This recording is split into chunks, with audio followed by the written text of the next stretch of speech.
Hi hello అందరికీ. కోనసీమ జిల్లా గోదావరి నది ఒడ్డున వెలిసిన ఆ ఎర్రచందనపు వెంకన్న అదేనండి వాడపల్లి వెంకటేశ్వర స్వామిని దర్శించుకోవడానికి వెళ్ళిన ప్రతి ఒక్కరూ కూడా ఇలాంటి ప్రకృతి అందాలను ఏదో ఒక సమయంలో అనుభూతి చెందే ఉంటారు. 7 వారాల వెంకన్న గురించి నేను దర్శించుకున్న తర్వాత నాకు తెలిసిన కొన్ని విషయాలు వాడపల్లి వెళ్ళాలి అనుకున్న వారికి ఎంతో కొంత ఉపయోగపడతాయని అనుకుంటున్నాను. అవేంటో చెప్పబోయే ముందు నా ఛానల్ని ఎవరైనా కొత్తగా చూస్తూ ఉంటే మాత్రం ప్లీజ్ వీడియోకి లైక్ చేసి ఇలాంటి మంచి మంచి వీడియోస్ కోసం ఛానల్ని సబ్స్క్రైబ్ చేసుకోండి.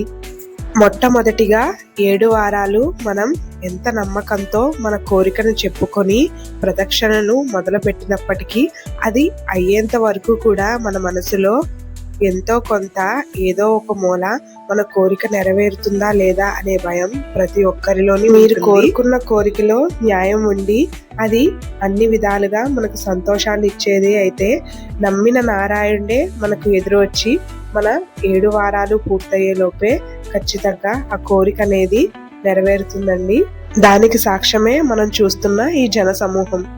రెండవది వచ్చేసి వాడపల్లి వెళ్ళిన ప్రతి ఒక్కరూ కూడా ఉపవాసంతో వెళ్ళాలి అని ఏమాత్రం అనుకోకండి. ఎందుకంటే వారం వారంకి ఈ జన సమూహం అనేది పెరుగుతుంది తప్ప ఎక్కడా తగ్గడం లేదు. ఉపవాసంతోనే ప్రదక్షిణం చేయాలి అని మాత్రం అస్సలు అనుకోకండి, అలా ఏమీ లేదు. మరొక విషయం ఏమిటి అంటే అగ్గిపుల్ల నుంచి హారతి కర్పూరం దాకా ప్రతి ఒక్కటి కూడా అక్కడ గుడి దగ్గరే అన్నీ దొరుకుతాయండి. ఎవరైనా సరే అయ్యో మర్చిపోయాము అని బాధపడాల్సిన అవసరం ఉండదు. కానీ ప్రతి ఒక్కటి కూడా చాలా రేట్లు ఉంటాయి. అందువలన మనం ఇంటి దగ్గర నుంచే తీసుకువెళ్ళడం అనేది చాలా మంచిది. 7 వారాలు తిరుగుతున్నాము, 7 వారాలు ప్రతి వారం కూడా దీపాలు వెలిగించాలి, దీపం పెట్టుకోవాలి అని ఏమీ ఉండదండి. 7 వారాలు పూర్తయిన తర్వాత లేదంటే 7 వారాల్లో ఒక్కరోజు ఆ దేవునికి మనకు తోచిన విధంగా పిండి దీపం కానీ లేకపోతే ఇలా 365 ఒత్తులు కానీ వెలిగించుకోవచ్చు. లేదు అనుకుంటే 7 వారాలు పూర్తయిన తర్వాత 8వ వారం వడ్డీ వారం ప్రశాంతంగా దర్శించుకొని ఇలా దీపాలనేవి వెలిగించుకోవచ్చు.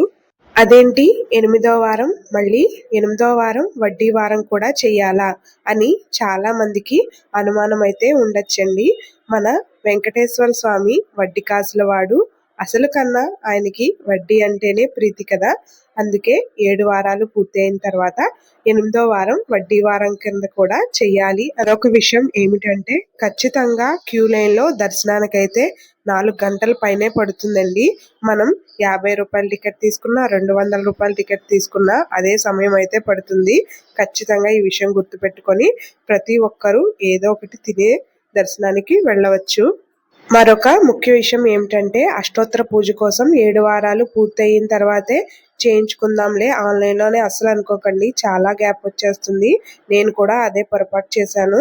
2 వారాల ముందుగానే ప్రదక్షిణలు ఉన్నాయి అన్నప్పుడే అష్టోత్తర పూజ కోసం బుకింగ్ కూడా చేసేసుకోండి. అప్పుడు వెంటనే అష్టోత్తర పూజ కూడా కంప్లీట్ అయిపోతుంది. అన్నిటికన్నా చివరిది ముఖ్యమైనది మరొకటి ఏంటంటే మనం స్వామివారిని దర్శించుకుని వచ్చిన తర్వాత బయట ఇలా విమాన వెంకటేశ్వర స్వామి గోపురం కింద ప్రతి ఒక్కరు కూడా కాయిన్ అయితే నిలబెడుతున్నారు.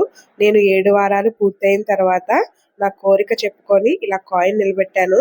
ఇది చూసిన తర్వాత నాకు ఎంత ప్రశాంతంగా అనిపించిందంటే ఇంతకన్నా ఆనందాన్ని ఇచ్చేది మరొకటి ఉంటుందా అనిపించింది.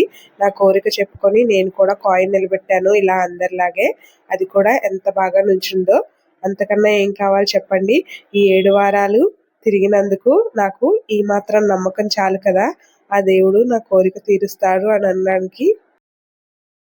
ఫైనల్లీ 7 వారాల్లో ఒక్కరోజు ఇలా స్వామివారి అన్న ప్రసాదం కూడా స్వీకరించానండి. చాలా అద్భుతంగా ఉంటుంది నిజంగా. ఖచ్చితంగా ఒక్క వారం అయినా అన్న ప్రసాదాన్ని స్వీకరించండి. అలాగే వీడియో కనుక నచ్చినట్లయితే మీకు కూడా యూస్ఫుల్గా అనిపిస్తే ప్లీజ్ ఛానల్ని లైక్ చేసి సబ్స్క్రైబ్ చేసుకోండి. Have a nice day.